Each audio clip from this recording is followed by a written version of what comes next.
மின் இணைப்புகளுக்காக விவசாயிகள் ஆண்டு கணக்கில் காத்திருக்கும் அவல நிலை உள்ளதாக பாட்டாளி மக்கள் கட்சித் தலைவர் அன்புமணி ராமதாஸ் வேதனை தெரிவித்துள்ளார்.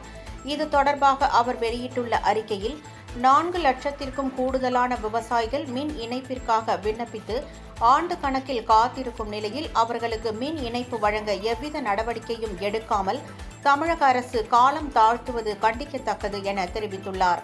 திமுக ஆட்சிக்கு வந்தபோது மின் இணைப்புக்கு 4.5 லட்சம் விவசாயிகள் காத்திருந்த நிலையில் விவசாயிகளுக்கு 2 லட்சம் மின் இணைப்புகள் வழங்கப் போவதாக அறிவித்த திமுக அரசு அதை முறையாக செய்யவில்லை என்று குற்றம் சாட்டியுள்ளார். விவசாயத்திற்கென பெயரளவில் தனி நிதிநிலை தாக்கல் செய்யாமல் வேளாண் வளர்ச்சிக்கும் உழவர்களின் முன்னேற்றத்திற்குமான திட்டங்களை செயல்படுத்த வேண்டும் என்று கூறியுள்ளார்.